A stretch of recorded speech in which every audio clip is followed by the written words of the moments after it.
그런데 월봉으로 보면 다릅니다. 월봉상 전고점이 11,400원을 이번 달에 지지하면서 올렸습니다. 충분히 매력적인 차트가 될 것 같습니다. 저번 주에 응봉 윗골이 나오는 게 딱 매물 소화로 보였습니다. 장중에 18% 이상 급등하면서 존재감도 확인시켜줬네요. 지난 3년간의 월봉 중에서 가장 큰 거래량이 나왔습니다. 윗골이 나온 걸 보니 팔고 나간 사람도 엄청 많다는 거죠. 3월부터 개인들은 다 팔았는데요. 그걸 받으면서 외국인의 매수세가 계속 들어왔습니다. 안녕하세요. 성공투자의 파트너 김석사입니다. 저번 주 뉴욕 증시가 상승 마감해서 우리나라에 약간 기대를 했는데요. 주식을 오랫동안 하면 종목만 봐도 증시 흐름이 보입니다. 주식에서 성공하는 방법은 크게 두 가지가 있습니다. 첫 번째는 한 우물만 계속 파는 겁니다. 성장 주면 성장주, 가치 주면 가치주, 실적 좋은 종목을 계속 사서 기다리면 됩니다. 실적 좋은 종목은 언젠가는 오릅니다. 하지만 사람들은 그 기다림을 잘 못합니다. 두 번째는 증시 상황에 맞춰서 카멜레온처럼 빠르게 변하는 겁니다. 대형주가 오르면 대형주에 올라타고 테마주가 오르면 테마주에 올라타는 방법입니다. 여기서 핵심은 절제와 손절입니다. 욕심을 절제하고 아니면 칼같이 손절해야 합니다. 말이 쉽지 해보면 기다리는 것보다 어렵습니다.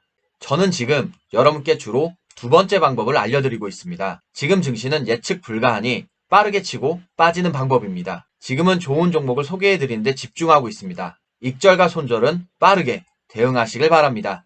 이번 주 관심 종목으로 노르페인트를 알려드렸는데요. 역시나 건설 관련주들이 이슈를 받으면서 급등했습니다. 저번 주에 응봉 윗골이 나오는 게 딱 매물 소화로 보였습니다. 장중에 18% 이상 급등하면서 존재감도 확인시켜줬네요. 가끔 어떤 분들이 수익 나면 팔아야 하냐고 물어보시는데요. 아시다시피 유튜브는 실시간 대응이 어렵습니다. 그래서 당분간 매수와 매도는 자율 대응하겠습니다. 개인적인 생각으로 급등주는 수익 날 때 챙기는 게 좋습니다. 판단이 어려우면 분할 매도라는 좋은 방법도 있습니다. 자세한 건 나중에 따로 강의해드리겠습니다. 서울시장 후보가 모두 부동산 규제 완화를 들고 나왔습니다. 부동산의 키워드는 공급 확대입니다. 그래서 관련주들이 상승세가 아직 덜 끝난 것 같은데요. 오늘은 급등 가능한 주택 공급 관련주들을 살펴보도록 하겠습니다. 첫 번째 종목은 국보 디자인입니다. 국보 디자인은 실내 인테리어 디자인 사업을 주로 하고 있습니다. 인테리어 설계나 리모델링 공사와 관련이 깊은 회사입니다. 특히 재무가 탄탄한 회사입니다. 일봉 차트 보도록 하겠습니다. 3월 초에 저점 잡고 다시 상승 중입니다. 캔들을 보시면 윗꼬리와 아랫꼬리가 엄청 많이 달려 있습니다. 초보 투자자들은 대응하기 진짜 어려운 종목입니다. 윗꼬리가 많기 때문에 장중에 못 팔면 너무 아까울 겁니다. 올랐을 때 팔 걸 그랬나? 계속 고민될 수밖에 없습니다. 또한 밑꼬리가 많은 걸 보면 장중에 엄청나게 흔들어댔다는 이야기입니다. 개인 투자자들은 3월 9일 밑꼬리 이거 보이시죠? 많이 털렸을 겁니다. 미리 말씀드리면 초보분들이라면 이 종목은 접근 안 하는 게 좋을 수 있습니다. 근데 왜 가져왔냐? 사실 일봉은 썩 마음에 내키지 않는데요. 지금 보고 있는 건 월봉 차트인데요. 월봉 차트가 좋아 보입니다. 2017년에 급등한 이후 3년 동안 지지부진했습니다. 그리고 올해 들어 상승을 시작했습니다. 저번 달에 거래량 급등 나온 것 보이죠? 지난 3년간의 월봉 중에서 가장 큰 거래량이 나왔습니다. 윗골이 나온 걸 보니 팔고 나간 사람도 엄청 많다는 거죠. 월봉상 위에 저항대도 없는 모습입니다. 상승을 시작하면 꽤 기대가 되는 차트입니다. 이건 주봉 차트인데요. 주봉은 20주선에 지지받으면서 계속 끌어올렸습니다. 주봉상 보이는 전고점이 22,000원 정도입니다. 과연 전고점을 뚫어주느냐가 1차 관건입니다. 눈에 띄는 게 하나 더 있습니다. 매매 동향을 잠깐 보겠습니다. 3월부터 개인들은 다 팔았는데요. 그걸 받으면서 외국인의 매수세가 계속 들어왔습니다. 3월에 끌어들였던 매수 주체가 전부 외국인입니다. 뭐가 호재가 있나? 계속 궁금해지는 외국인 매수의 차트 패턴입니다. 다만 처음에 말한 것처럼 초보 투자자들은 대응이 어려울 수 있으니 주의가 필요합니다. 이번에는 가전기구 하나 보도록 하겠습니다. 두 번째 종목은 하츠입니다. 하츠 제품은 거의 집집마다 하나씩은 있습니다.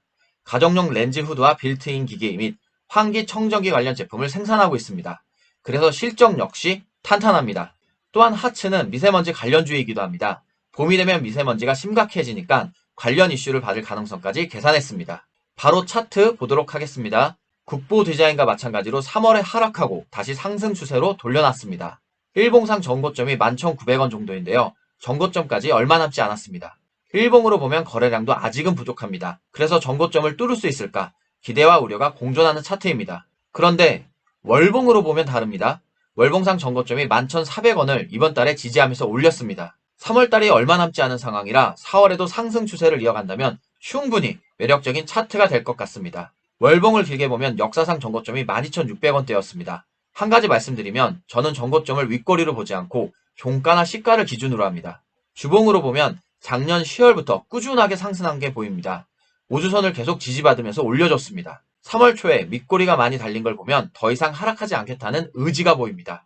다만 한 가지 걸리는 건 지금 이 가격에서 우주선과 이격이 보입니다. 저 이격을 메꿔준다면 하락이 나올 수도 있습니다. 접근할 때는 신중하게 살펴볼 필요가 있습니다. 여기 채널에서 알려드리는 종목들의 매매 방법까지는 알려드리기 어렵습니다. 유튜브는 실시간 대응이 어렵고 괜한 오해를 살까봐 걱정도 되기 때문입니다. 매수와 매도 모두 잘 생각하셔서 투자하시기 바랍니다. 앞으로도 좋은 종목과 제가 알고 있는 노하우를 열심히 알려드리겠습니다. 구독과 알림 설정하셔서 빠르게 관련 내용을 찾아가시기 바랍니다. 영상이 마음에 들었다면 좋아요와 댓글로 알려주세요. 감사합니다.